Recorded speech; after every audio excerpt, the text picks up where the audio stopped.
matemáticas. Números naturales y racionales.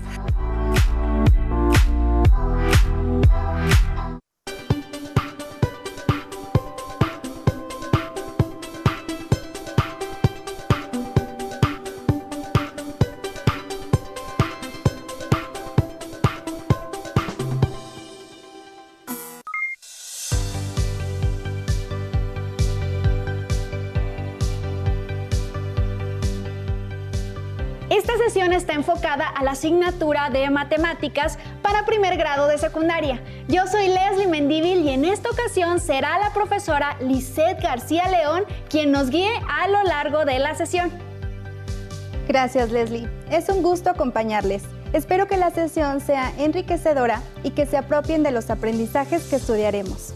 En esta ocasión estudiaremos los números naturales y racionales, su orden y operaremos con ellos.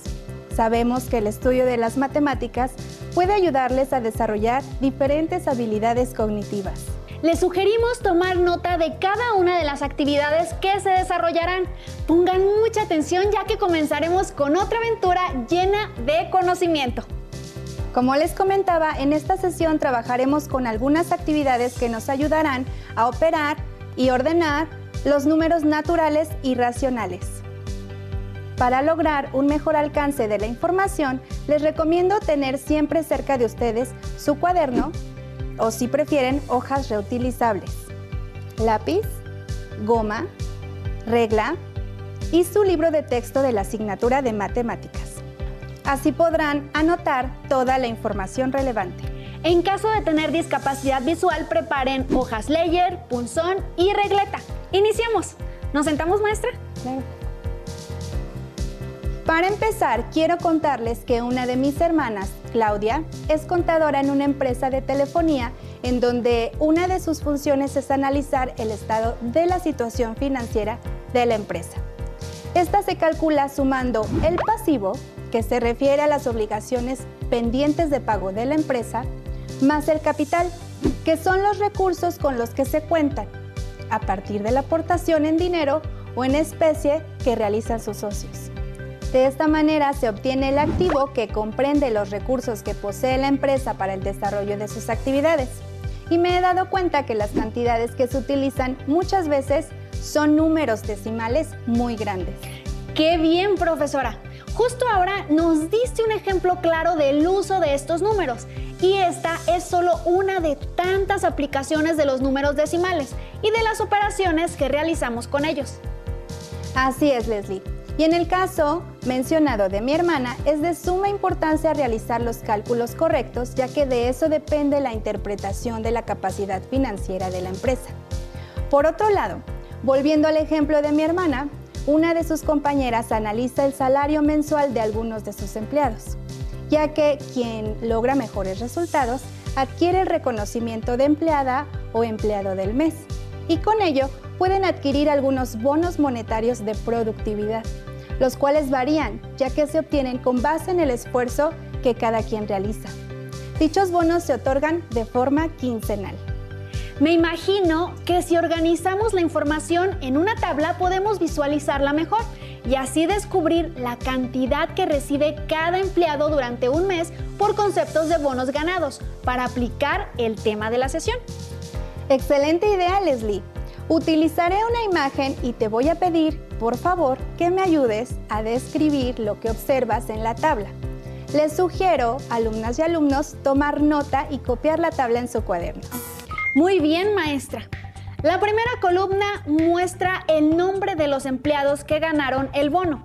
La segunda, el salario bruto de cada uno, que es de 9,500.50 pesos. En la tercera columna aparece el primer bono de productividad y en la cuarta, el segundo bono. El primer empleado que se muestra en la tabla es Alejandro. Obtuvo un primer bono de 545.73 pesos y un segundo bono de 650.18. Carla con un bono de 542.23 pesos y otro de 615.21 pesos.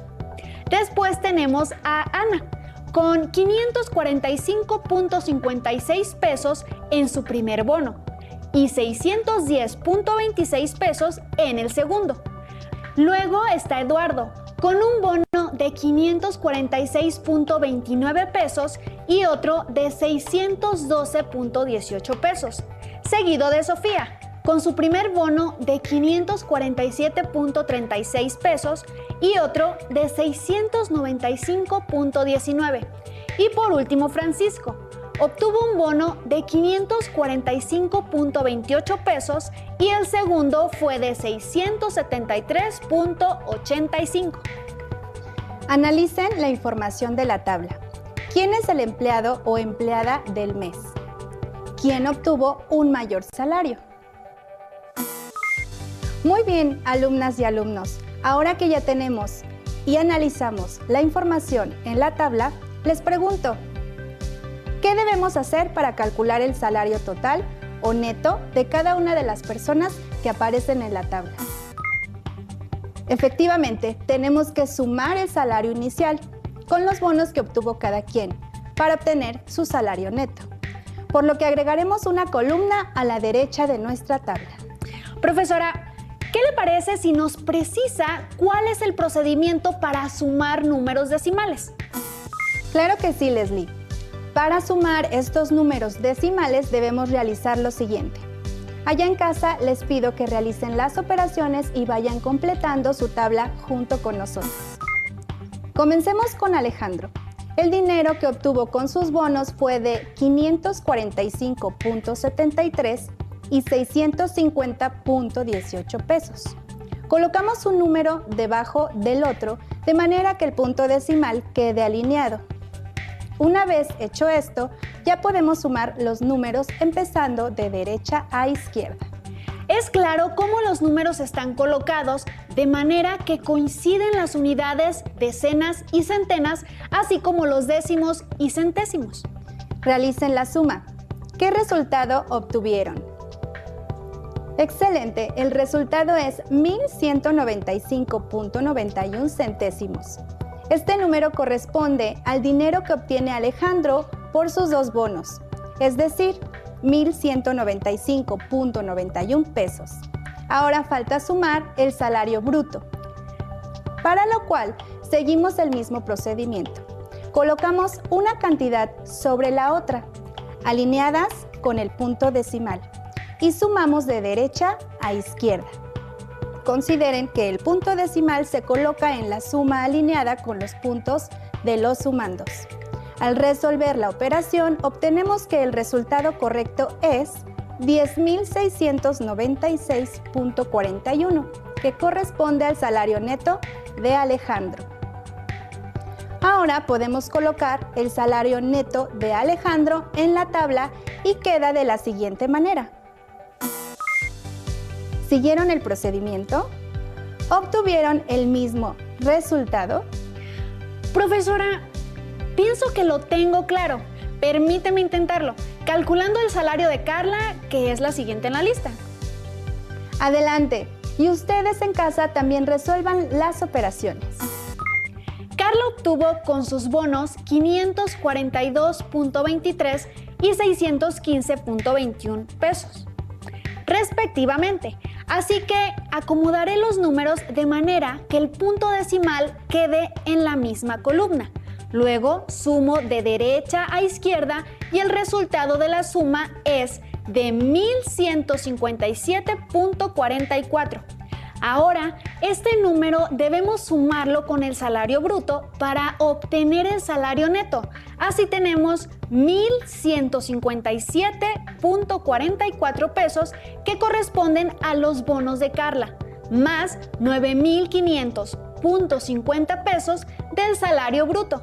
Sumemos con cuidado para no tener errores y al terminar la operación comprobamos que el resultado haya sido 10.657.94. Esto significa que el salario neto de Carla fue de 10.657.94 pesos. Muy bien, Leslie. Ahora podemos poner estos datos que obtuvimos en la tabla, la cual queda como se muestra a continuación. Hasta el momento ya tenemos el salario neto de Alejandro y el de Carla. Estimadas alumnas y estimados alumnos, comparen sus resultados y respondan. ¿Quién de los dos empleados obtuvo un mayor salario al final del mes? Así es, si analizamos los números podemos notar que Alejandro obtuvo una mayor cantidad de dinero, ya que 10.696.41 es mayor que 10.657.94. Y si yo les solicitara que me indicaran cuánto dinero más ganó Alejandro, ¿cómo lo calcularían?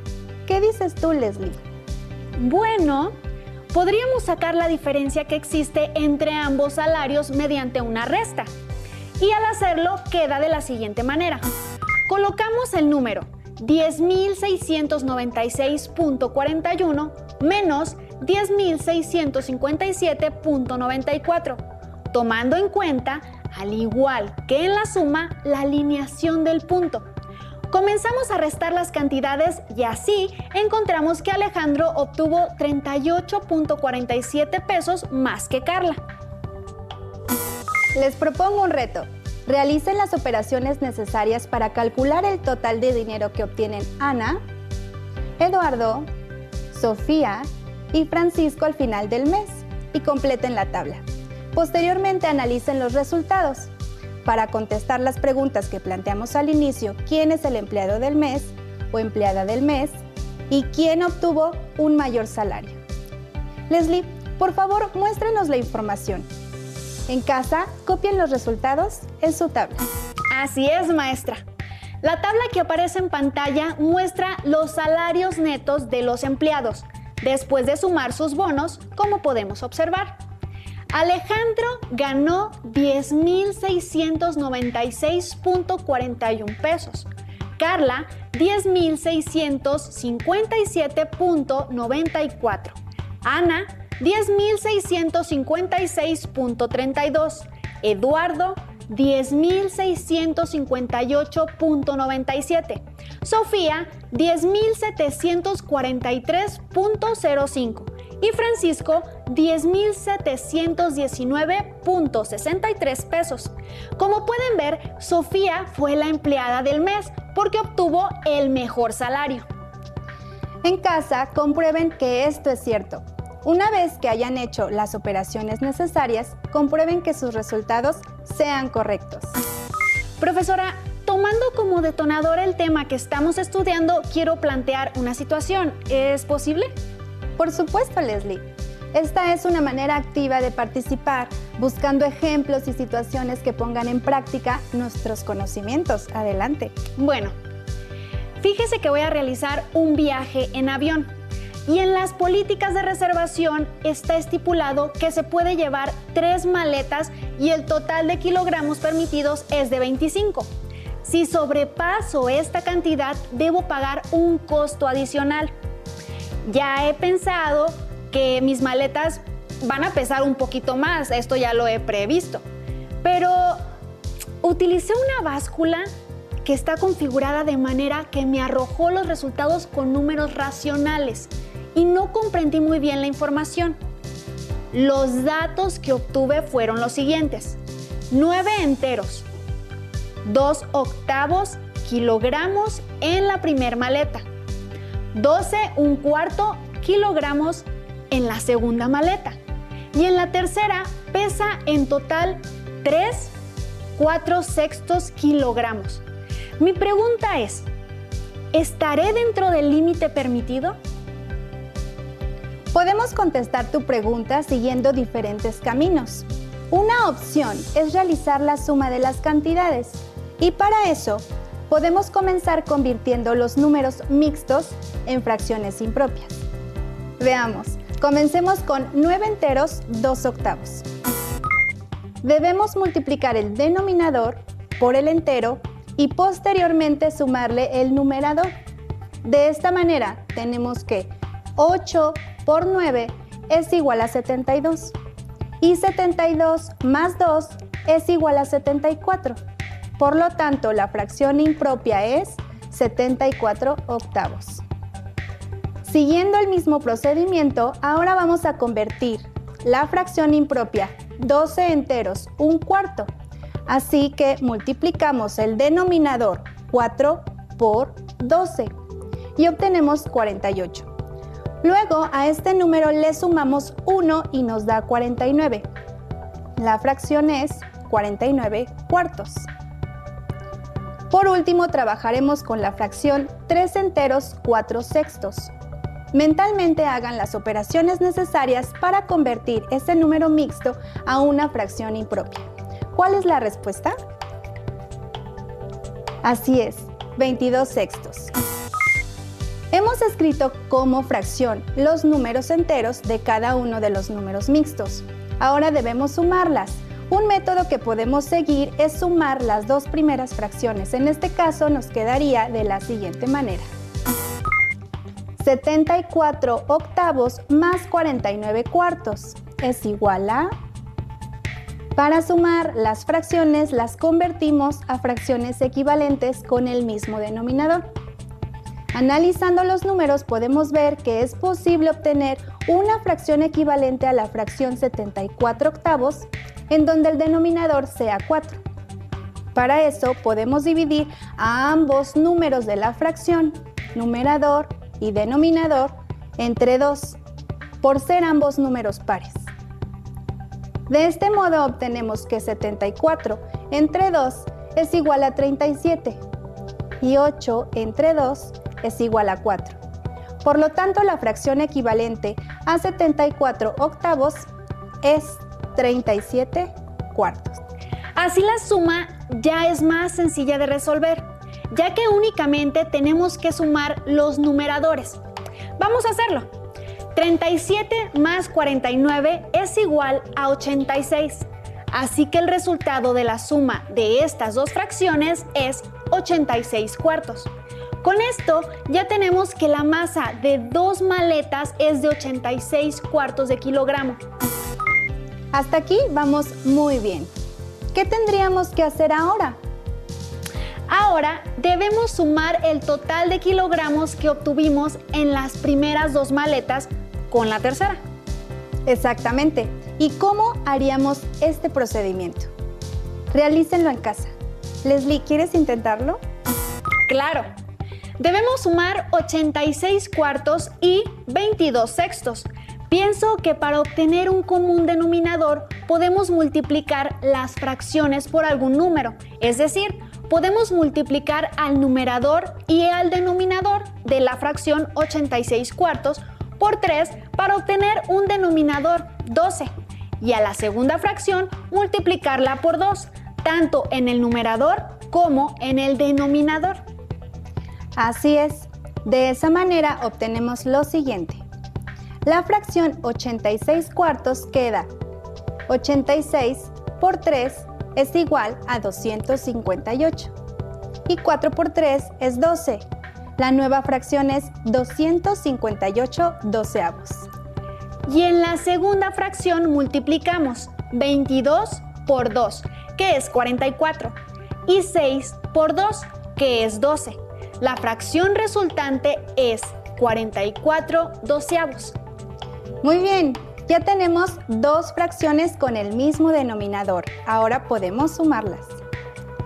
258 doceavos más 44 doceavos es igual a 302 doceavos. Eso representa la cantidad total de kilogramos que cargo en mis 3 maletas. Muy bien, Leslie.